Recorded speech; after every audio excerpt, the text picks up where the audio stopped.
إذاعة دولة الكويت البرنامج الثاني يقدم برنامج اسمع مني.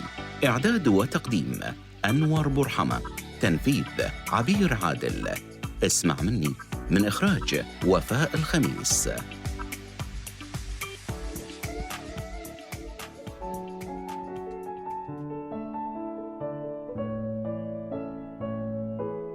بسم الله الرحمن الرحيم، وحياكم الله معنا في برنامج اسمع مني.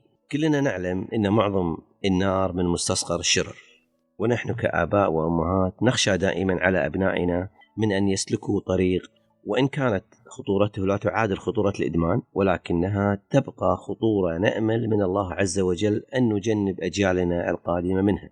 إن التدخين لا يجعلنا قلقين على شبابنا من إهدار الصحة والمال فقط، ولكن يجعلنا ننظر إلى أبعد من ذلك، حيث يوجد من يندفع إلى إدمان المخدرات، وهذا ما لا نرجوه. من هذا المنطلق أحب أن أرحب بضيف الكريم السيد خالد إبراهيم الصلال، الخبير الاستراتيجي والأمني والمستشار في مركز المعلومات الجنائية لمكافحة المخدرات لمجلس التعاون لدول الخليج العربية. حياك الله أخوي أبو أحمد، يا مرحبا فيك في هذا البرنامج، وإن شاء الله نستمتع معك في لقائنا من المعلومات الوفيرة اللي عندك إن شاء الله بإذن الله. إن شاء الله بإذن الله. أبو أحمد، بس ودي أسألك بعض الأسئلة اللي تتعلق في مجال عملك، واللي هو كنت في السنين الطويلة هذه، يعني من خلال خبرتك في مجال السلك العسكري أو اللي هو الدبلوماسي أو ما يتعلق في مجال المخدرات وغيرها. هل توجد أي ملامح تربط بين التدخين والإدمان عند الشباب؟ نعم، هناك علاقة قوية جدا مرتبطة ما بين التدخين والمخدرات، وخاصة عند الشباب مثل ما تفضلت. مادة التبغ المستخدمة في صناعة السجاير والدخان بأنواعها هي سبب قوي للإدمان، لأن منتجات التبغ توصل النيكوتين بسرعة إلى الدماغ، ويؤدي إدمان النيكوتين إلى تحفيز قوي لاستخدام التبغ من أجل تخفيف المزاج السلبي والأعراض الجسدية الناجمة عن هذا الامتناع. يعني معناتها فيها مزاج، طبعا فيها مزاج وفيها نفس المخدرات، صح، بس لكن بشكل مصغر، ولكن يكبر بعدين. المدخنون بشكل عام قد يمارسون نوعا من الإنكار والتبرير في البداية، إنه أنا ترى ما أدخن، أنا مو مشكلة عندي، ينهى الأمور هذه. نعم، وهذا فيما يتعلق بأسباب مبررات وأضرار التدخين، لكنهم مقتنعين في داخلهم بأن مآلهم الصحي يتجه إلى التدهور والسوء، ورغم ذلك يعجزون عن اتخاذ قرار التوقف. أنت قلت إنكار، بس شلون تخليه يقول إن أنا فيني؟ هو يبرر إن ترى أنا مو مشكلة عندي، أقدر أوقف. مع أن اللي بداخله هو يعرف أن بداخله أن هذا يؤدي إلى التدهور للصحة وسوء لأمور كثيرة. وهذا الأمر نفسه نجده عند مدمنين المخدرات، لذلك هناك العلاقة بينهما قوية جدا في هذا الجانب. مدمنين المخدرات يبدون تعاطي أي نوع من المخدرات، ولكن يبدأ بجرعة صغيرة، ثم يضطر إلى أن يزيدها تدريجيا للحصول على نفس التأثير والمفعول. وهذا أيضا يحدث في التدخين، يبدون شوي شوي بعدين يصير. لكن التدخين تأثيره مباشر أكثر من المخدرات، صح، لأن التدخين مادة النيكوتين سريعة الامتصاص في الرئة والشعيرات الدموية، وتصل مباشرة الإحساس يوصل إلى الدماغ. فتوجد دراسات وأبحاث في مراكز وجامعات عالمية أكدت اقتران التدخين بإدمان مواد أخرى من المخدرات، أو أن التدخين يجعل المدخن المراهق عرضة لاقتران إدمانه بمواد أخرى مخدرة كالمريجوانا أو الحشيش أو الهيروين وغيرها من المخدرات. وهناك أيضا دراسات حديثة توها أكدت أن استخدام السيجارة الإلكترونية، هذه البلوة اللي انتشرت مؤخرا يعني في السنوات الماضية، ومبيعاتها فاقت 4 إلى 5 مليار دولار في كثير من مدن العالم. هذه على اعتبار أنها بديل عن السيجارة العادية يعني، لكن هي تزيد من خطر الإدمان المخدرات والكوكايين بالذات، لأن الكوكايين من المخدرات المنشطة والتي تؤدي إلى الإدمان السريع، وليست من المخدرات المثبطة. ولكن هذا طبعا نشر في مجلة علمية متخصصة في هذا الجانب اسمها نيو إنجلاند جورنال أوف ميديسين، وقالت أن مادة النيكوتين الموجودة في السجائر الإلكترونية تحفز مستقبلات في الدماغ وتخليه أكثر قابلية لتلقي تأثير العقاقير الممنوعة والمخدرات بأنواعها. هذه مشكلة. اي نعم. مشكلة. فهذه الشباب الآن يتجه لها على اعتبار أنها بديلة عن السجاير. واللي يدخن الدخان العادي يقول لك لا أنا ما خلاص بطلت، أنا أدخن سيجارة إلكترونية، وما يدري أن هذا ضررها أضعاف مضاعفة عن السيجارة العادية، وكلاهما فيهم ضرر كبير. صح. تدري ان يعني ابو احمد انا حسب يعني ما يعني من الدكاتره ومن بعض المختصين يقول اغلب اللي الحين اتجهوا للسيجاره الالكترونيه ردوا مره ثانيه للسيجاره التقليديه. صحيح. يحس ان هي تعطيه الراحه النفسيه والنشوه والمزاج اللي يحسه بالسيجاره العاديه اكثر من السيجاره الالكترونيه. صحيح. يعني هذه مشكله كبيره. اضف الى ذلك هناك يعني في ماده جديده تستخدم الان وبدات تنتشر واتت من بعض الدول، قد تكون دول مجاوره ودول اللي هي كثيره، اللي هي البايب اللي هو مال المدوخ. هذا ايه انتقل الان الى الكويت وبشكل واسع. لا اي نعم. اي نعم. المدوخ هذا يعني هي ماده من التبق، ولكن انا ماني فاهم ميكانيكيتيه شلون الميكانيكيه مالته هذا المدواخ. هو شبيه يعني شوف المدواخ هذا مثل السيجار، اقول مثل القصد البايب. هو البايب السبيل هذا قبل السبيل لا يختلف. هذا المدواخ شفطه واحده. بس شفطه واحده. السبيل قاعد يدخن اي هذا بس هذا شفطه واحده وبس ترتفع فوق وتضرب. لذلك هذه المادة اللي تؤخذ اللي شبيهة، أنا أتذكر في سنوات القليلة الماضية كانت دولة الكويت من الدول التي لم تجرم مادة السبايس أو الكيميكال، فهي مادة من الأعشاب تضاف عليها مواد كيماوية ويدخنونها. أخطارها أكثر من الهيروين والمورفين والحين وكانت غير مجرمة والحين. ولكن إحنا أنا مركز طبيعة عملي كنت في مركز المعلومات الجنائية لمكافحة المخدرات تابع لمجلس التعاون. استضفنا مؤتمر وورشة عمل شبيهة بحدث المؤتمر. استضفنا عدة خبراء من دول العالم من بينهم مكتب الأمم المتحدة المعني بالمخدرات والجريمة، واستضفنا الدول الست في مجلس التعاون، أجهزة مكافحة المخدرات، ومن إدارات الجمارك ووزارة العدل ووزارة الصحة من الجهات الدول الست. فاسم الورشة كانت توحيد جداول المخدرات. فقررنا طبعا بالتوصيات التي رفعت بأن يجب على بعض الدول بما فيها الكويت أن تقوم بتجريم المواد اللي يعني مجرمة في الدول الأخرى، فلا بد من توحيدها. خذوا في هذا القرار؟ أي طبعا صدر. أي نعم صدر في تجريمها في أفتكر في عام 2017. بس يعني هذا شيء خطوة زي نعم هذا الإجراء سويناه. لكن طبعا التجريم يأتي من وزارة الصحة ووزارة الداخلية معا.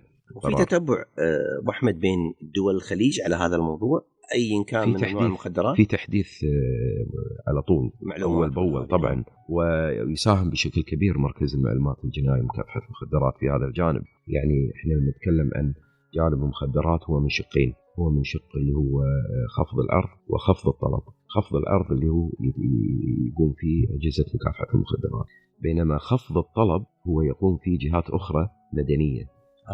اللي هي اللجان الوطنية لعلاج الإدمان والتوعية وإلى لها دور التوعية. طبعا هذه أساس التوعية، هي أساس العمل في خفض الطلب على المخدرات. فالتوعية بشكل كبير تقوم فيها حكومات وتقوم فيها، لكن الأصل أن تقوم فيها الأفراد والمجتمعات وليس تعتمد على الأجهزة الرسمية.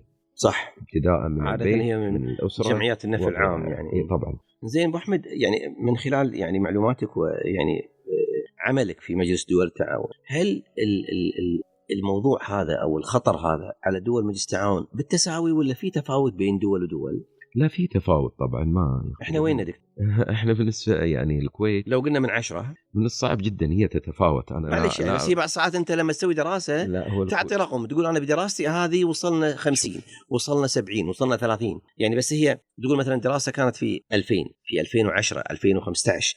يعني احنا مثل في التدخين مع منظمه الصحه العالميه يسوون دراسات كل سنه على من سن من 13 الى 15 يشوفون وين احنا في هذا المجال. نعم. آخر مرة صرنا احنا تقريبا بحدود 20 نسبة من العينة اللي خذوها فوق أكثر من 6000 واحد. ف20% يعني رقم كبير ترى. طبعا.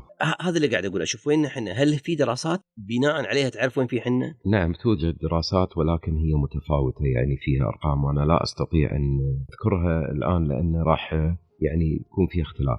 اي خاصه بجانب المخدرات يختلف عن التدخين. التدخين دراسات توضع والانسان يصرح، صح. يقول انا ادخن ما ادخن، الامر عادي. لكن المخدرات مو كل واحد يقول اني انا اتعاطاها، خاصه في المجتمعات مو مثل المجتمعات الغربيه، فتصعب الدراسات في منطقتنا في هذا الموضوع. لكن هناك فعلا دراسات واحصائيات تتعلق في موضوع الجغرافيه لهذه الدول الست في مجلس التعاون، بحيث المواقع، يعني موقع الكويت الجغرافي يعتبر من المواقع المهمه بالنسبه لتجار ومروج المخدرات. ليش؟ كونها هي منطقه عبور.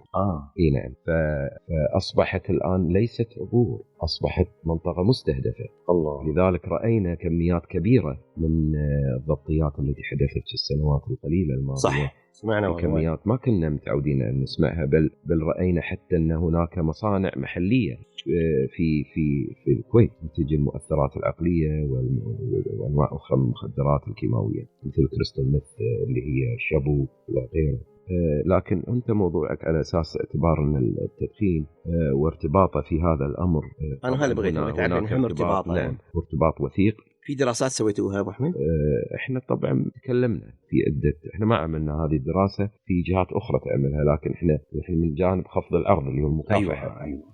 لكن خفض الطلب هم اللي يعني مهتمين في هذا الجانب وعندهم إحصائيات. لكن العلاقة بين التدخين والإدمان للمخدرات، هو أصلا إدمان التدخين هو شبيه تماما مثل ما هو في المخدرات، لأن لا يستغني المدخن عن التدخين بسبب أن هذه المادة النيكوتين خاصة المسؤولة عن التحفيز، واللي تخرج أصلا كل مواد التبغ فيها نيكوتين، فلما تحترق يطلع النيكوتين هذا بشكل سريع جدا، وهو سريع الامتصاص، فعلى طول يتأثر الجسم فيه، فيحفز خاصة الغدة الدرقية اللي تصدر مادة الأدرينالين، ومن شأنها اللي هي تؤدي إلى الإدمان.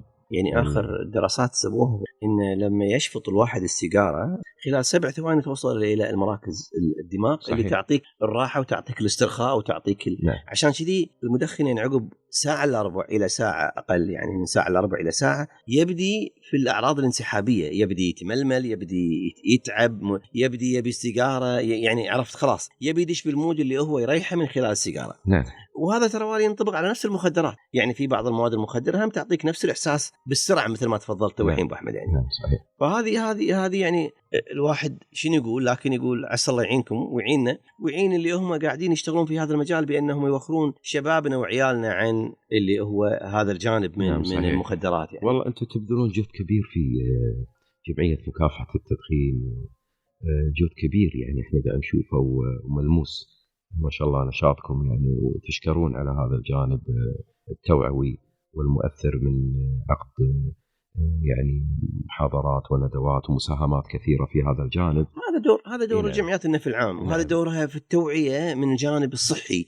يعني احنا عندنا الحين صار عندنا يمكن فوق 150 أو أكثر يمكن أو أقل بالأرقام هذه جمعية نفع عام، يعني قبل كانوا محدودين 50 أو 55، بعدين الحين انطلقوا عقب ما فتحوا المجال في مجال اللي هو جمعيات النفع العام، فصارت يعني كل نشاط له جمعية، وكل مجموعة تأخذ نشاط معين سواء توعوي، بيئي، أمني، مسرحي، بالفن، وهذا شيء طيب يعني أن تكون أنت عندك هذا الكم من هذا الجمعيات النفع العام اللي كل واحد يشتغل في مجاله. صحيح. وهذا كسب يعني. صحيح. عموما أبو أحمد ناخذ حنا فاصل ونرجع مرة ثانية معاك بإذن الله.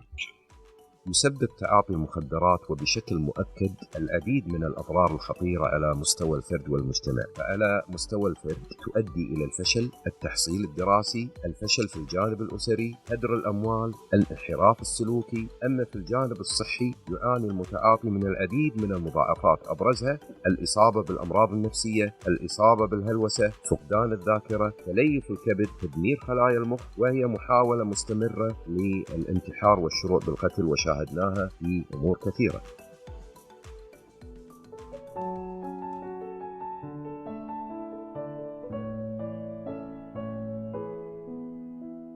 حياك الله معنا السيد خالد إبراهيم الصلال، الخبير الاستراتيجي والأمني والمستشار في مركز المعلومات الجنائية لمكافحة المخدرات لمجلس التعاون لدول الخليج العربية. حياك الله معنا مرة ثانية في هذا البرنامج وتشرفنا فيك أبو أحمد. يعني نرجع إلى أسئلتنا الخاصة في اللي هي تتعلق جانب التوعوي من ناحية التدخين والمخدرات. هل من الممكن أن يكون هناك أنواع من التبغ تهرب أو تكون غير مطابقة للمواصفات أو يتم إدخالها بطريقة غير مشروعة ويكون الهدف منها ترويج المخدرات للشباب؟ نعم، هناك مثل ما ذكرت قبل شوي أنا على موضوع اللي هو السبايس، مادة السبايس هذه. أيوة. اللي تم تجريمها هي أعشاب يجيبونها على بنها أعشاب، لكن الآن تطور الموضوع لأنها جرمت إلى أساليب أخرى مثل المعسل، مثل مدري شنو هذا اللي يدخنون الشيشة. أيوة. هذه مواد تبغ تورد عادي تجي من كل مكان دون رقابة. بصراحة أنا تفاجأت في يوم من الأيام أن أحد المرضى اللي كان يراجع في المستشفيات يقول لي رحت أكثر من طبيب أحاول أني أكون يعني أخذ علاج، كل طبيب يقول لي مالك علاج. يقول فسألتهم شنو الحل؟ قالوا الحل أنك أنت تروح إلى الخارج وتعمل فحص دقيق عشان أعرف نوع المادة اللي أنت كنت تأخذها تتعاطاها. الله. لأن هذه مجهولة المصدر وجديدة. فبالفعل راح إلى فرنسا وعمل في مختبر هناك في المستشفيات. قالوا له هذه المادة فيها جرثومة نادرة وأصابت الرئة عندك بسبب تعاطيك الأعشاب هذا اللي تدخنها اللي هي مالت الشيشة. فهو من الناس اللي يدخنون على طول هذا. فطبعا هي تسبب إدمان مباشر على طول فوري. في مواد تضاف عليها، يعني يقول لك هي خلطات من الفواكه المبيتة والأنواع رديئة، كل شيء رديء يحطونه في هذه الأنواع من. فهذه تجلب مثل ما ذكرت حضرتك وتصنف من المواد المشروعة وغيرها، لكن هي في الأصل هي أضر وأكثر ضررا من الدخان العادي من السجاير. ذكرني أبو أحمد في صادوا أحد المصانع اللي يسوي الشيشة اللي هو التنباك اللي يحطونه حق الشيشة نعم. فيقولوا له شلون تصنع أنت هذا الشيء؟ فقال أنا يعني شنو يعني الفواكه والفراولة والما أدري شنو يعني كل ساعة يحطون لهم أنواع من فقال أنا الصراحة اللي أسويه إن نروح إن شبرة الخضرة وعندي يوانيت وكل نقول حق ملوت الخضرة أي شيء الفاسد اللي عندك عطنا إياه إحنا، عطنا إياه. فيأخذونه ويصنفونه البرتقال والتفاح والليمون والمادي شنو والمانجا، يصنفونه تنصنف يودونه هناك عندهم مصانعهم اللي ما في داعي نقول وين في اللي صادوهم فيه، وبعدين يبدون يعصرونهم ويسوونهم في برطمانات، وبعدين يزيدون على اللي هو يحطون خشب على جلستين على كل ما يخطر ببالك من مواد مستهلكة رديئة يحطونها ويحطون عليها هالنوع من أنواع اللي هو الفواكه اللي هي محطوطة ويقول لها اشرب. فيعني مثل ما تفضلت هي أنواع رديئة تدخل داخل جسم لها مضار صحية ونفسية واجتماعية وكله وتسبب الإدمان. لأن يضيفون فيها لأن هي فيها يعني السيجارة فيها أكثر من 6000 مادة منها مواد مسرطنة كيماوية سامة كل أنواع اللي هي المواد. فهذا اللي هو اللي يصنع البرطمانات هذه اللي يحطون فيها حق الشيشة هذا نفس الشيء. صحيح. يعني هم قاعد يجيبونه من دولة خليجية يمنى مي بعيدة، برطمان صغير ياخذونه ب15 دينار هو هذا الصندوق الصغير علبة، ويقعد يغرف لك قطعة صغيرونة ويحطها في الراس ويقول له بس طبعا شنو ينضاف حق الراس هذا موضوع ثاني ما تدري شنو. لأن عشان كذي كل واحد يروح حق قهوة يقول هذه أحسن. بس ضررها كبير. كل الدراسات تشير. أنا أستغرب ما يتم منعها. نعم في دول كثيرة منعت هذا الأمر وايد. الحين في دول صارت خالية من التدخين أكثر. أول ما بدأت اللي هي إيرلندا وانت قيسها الحين فوق 15 إلى 20 دولة بدأت تحظر التدخين في كل الأماكن. وفي دول اللي جاية الحين تمنع، صارت تقول لك فري زون خلاص ما في بالدولة كلها ما في أماكن. لو تروح أنت الحين سنغافورة وغيرها في بعض الدول نعم. حتى بالشارع يخلوا لك كابينة علشان تشرب داخلها. الله. ليش؟ لأنه يقول لك هذا جو عام، أنت ما المفروض تلوث اللي هو البيئة. صحيح. الخارجية تبي تلوث اقعد في هذا الكونتينر اللي هو بالشارع وتشرب فيه وتطلع، لأن هذا الكونتينر يشفط الهواء ويدخله في أماكن عشان ما يتلوث الهواء الخارجي. سلام. يعني هذه كلها. لكن احنا الدول اللي عندنا هني او اللي هم مدخنين ما يحسون في هذا المشكلة إلا لما يدش في مستشفى السرطان أو مستشفى الصدري أو مستشفيات الموجودة بالكويت، والله ما يكثرها وعسى الله يكافيهم شرها. لكن على قولتهم مايس لما يطيح الفاس بالراس دي الساعة يقول لك يعني. هذا سؤال. السؤال الثاني أبو أحمد، مدام أنك معانا وخلنا على غير نستفيد من وجودك معانا، والآن بعد مشواركم الحافل ومن خلال تجربتكم وإن كانت في السياق الأمني، لكن المؤكد أن لديكم ما تقولونه للآباء في هذا الإطار، كيف يحمون أبنائهم وما هي الجهود التي يجب أن يبذلونها والتي يجب علينا نحن أيضا أن نبذلها كل من موقعه. يعني شنو نقدر نسوي أبو أحمد؟ أنت ما شاء الله عليك يعني صار لك سنين في الأول في السلك العسكري، وبعدين دخلت في هذا الجانب اللي هو الجانب اللي هو المركز المعلومات وغيرها من الجوانب الاجتماعية اللي درستها وخضت فيها. شلون تقيم هالمشكلة وشلون نقدر نحمي عيالنا؟ حماية الأفراد والمجتمعات من الإدمان بجميع أنواعه، سواء من التدخين، من المخدرات، من الكحول، من التصرفات الأخرى المرتبطة في هذا الجانب، هي تتعلق بالدرجة الأولى في البيت، من البيت الأساس. هذا أول خطوة، الأساس البيت، طبعًا. الأم والأبو طبعا. حلو. فهي من أسباب تعرض الفرد لخطر الإدمان بأنواعه. أولا انشغال الوالدين عن الأبناء وعدم وجود الرقابة والتوجيه. ثانيا مجالسة أو مصاحبة رفاق السوء بالنسبة لفئة الشباب والأبناء. يطلع متروسه مخباته فلوس مو عارف شلون يصرفها، ورفيجه يقول له تعال اشرب. هذا شيء آخر، يعني مثل ما تقول اللي هو مجالسة أصحاب السوء، رفاق السوء، التفكك الأسري، ضعف الوازع الديني والتنشئة الاجتماعية الغير سليمة.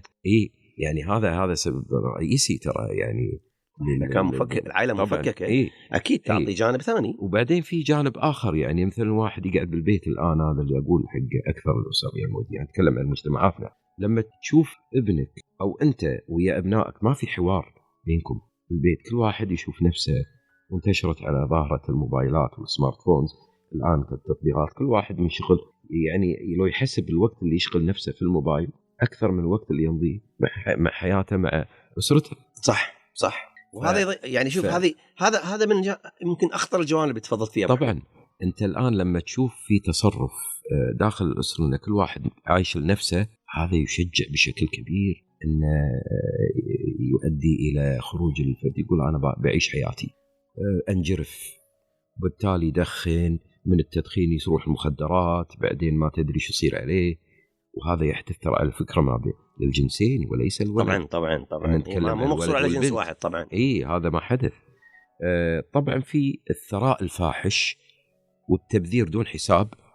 هم يقول لك والله أنا فلوس، أخذ فلوس وروح، يشوف عنده فلوس بس فكني، لا تدندر على راسي. هذه الفلوس يستخدمها في طرق أخرى تؤدي إلى الإدمان.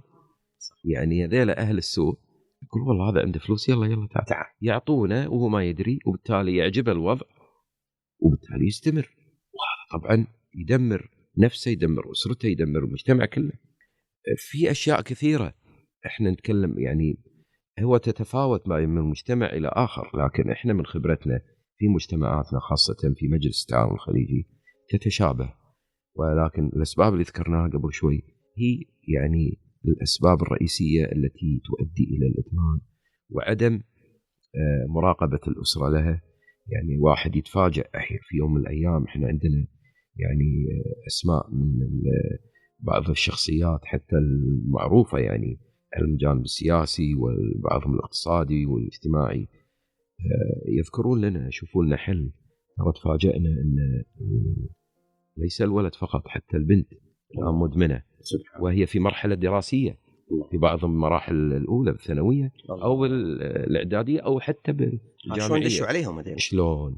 فهذه ترى ظاهرة يعني ما حد يتكلم فيها كثير، لأنها تأخذ جانب السرية، يعني الاجتماعي يعني ما نبي خصوصية. لذلك هذه بدأت تكون يعني أكثر شيء تصير في مجتمعاتنا يعني للأسف. هل هذا الانفتاح له دور أبو أحمد؟ طبعا بكل تأكيد. ناهيك عن استخدام التطبيقات في الأجهزة الموبايلات هذه، والولد عمره 5 6 سنين 7 سنين أعطيه هذا الموبايل، مش موبايل شو يشوف فيه؟ شو يشوف فيها بلاوي. يعني حتى هناك في ألعاب إلكترونية أدت إلى تدهور أسر بسبب الابتزاز، بعضهم إلى الدخول إلى الدارك نت. إحنا عندنا في عملنا عدة ورش عمل مؤتمرات تتكلم عن المواقع السوداء اللي يسمونها، تدخل في مسألة البيع، إنه يبيعك حبوب وأشياء حقك بالامتحان، تريح ونوصل لك يعني الامتحان ويصير نشاطك مثل المشروبات اللي حطوها بالكويت لحد أكثر من واحد، وياخذونها وتوصل لهم. وعن طريق إيش توصل لهم؟ عن طريق البريد السريع. أي شركات البريد السريع بدون ذكر اسمائها، هذه الشركات لا تخضع للمعايير البريد العادي، لأن هي توصلها ثاني يوم عندك أو بعضهم بنفس اليوم. يعني في شركات البريد تدفع تيلك على طول المادة. فهني طبعا هذا الدور الرقابي وحماية البلد منه فيها معايير تختلف عن البريد العادي والجمارك، إدارة الجمارك عن الأساليب إن شاء الله إحنا دولتنا في منع عن هذا الشيء ولا؟ والله أنا أعتقد ذلك، أعتقد أن إحنا منع فيها، لكن يبقى هي موجودة. طبعا شلون تكون حريص منها يعني؟ شوف إحنا خلينا نكون واقعيين أكثر. ترى رجال الجمارك هم خط الدفاع الأول في كل بلد، لكن شلون تشوف في مواد ممنوعة داخل البلد يتم تداولها وترويجها وتشوفها شوف العين، يعني شلون دخلت؟ طبعا مو هم اللي مدخلينها، لكن خط الدفاع الأول هذا الجمارك ترى اللي تشوفه هذا ترى أكثر من اللي يصيدونه الله. ترى هذا أقل بكثير من اللي موجود اللي الله. وهذا طبعا يقاس على كل دول العالم مو بس عندنا. لذلك هي تعتمد على يعني الضبطية فوقها 10. يعني هذا موجود في كل دول العالم، وليس يعني مش عيب ولا خلل موجود فينا، لكن هذه أساليب متطورة يسمونها ابتكار أساليب حديثة للتهريب أو أساليب اللي هو الإخفاء اللي هو زين أبو أحمد، السجاير المهربة هذه اللي دار مدارنا يعني في دول يعني قريبة مي بعيدة قاعد تهرب السجاير هذه بلوة، لأنها لا فيها معايير. يعني حتى السيجارة اللي تدخل عندنا يمكن فيها ضوابط، يمكن احنا نعرف ان فيها 6000 مادة وفيها لكن في سجاير قاعد تدخل مهربة، هذه إعادة تصدير، هذه اصلا ما فيها معيار اصلا في اي شيء من نعم في معايير الصحة. يعني في مناطق حرة في العالم لا تخضع إلى الرقابة المباشرة، فتقوم صحية وأمنية وكل شيء، فتقوم باستيراد بعض البضائع من ضمنها هذه التدخين والسجاير الملوثة، فتقوم بإعادة تدويرها وليس تصديرها. الله. فتدوير، فتصير تشيبر يعني أرخص لها بالنسبة للمنتج، فتوفر منها الكثير، وبالتالي لما تعيد تصديرها إلى الخارج فتكون تكلفتها يعني أوفر لهم وهذا ما يحدث في بعض المناطق الحرة الأوفشور في بعض الدول. تم اكتشاف هذا الأمر حقيقة من العديد من الدول لهذا الأمر، وضعوا ضوابط، لكن للأسف هذه الضوابط ومعاييرها لم تجدي نفعا في السنوات القليلة الماضية بسبب بعض الظروف الفنية والسياسية المرتبطة في هذا الجانب. أعزائي المستمعين، في نهاية هذه الحلقة من برنامج اسمع مني نشكر السيد خالد إبراهيم الصلال، الخبير الاستراتيجي والأمني والمستشار في مركز المعلومات الجنائية لمكافحة المخدرات لمجلس التعاون لدول الخليج العربية. كل الشكر لك ويعطيك ألف عافية وحياك الله، وإن شاء الله لقاءنا معاكم في الحلقات الجاية إن شاء الله. كل الشكر مني ومن فريق البرنامج أرق التحيات. قدمنا لكم عبر أثير إذاعة البرنامج الثاني من دولة الكويت برنامج اسمع مني. تقبلوا تحيات فريق العمل: أنور برحمة، عبير عادل. اسمع مني من إخراج وفاء الخميس.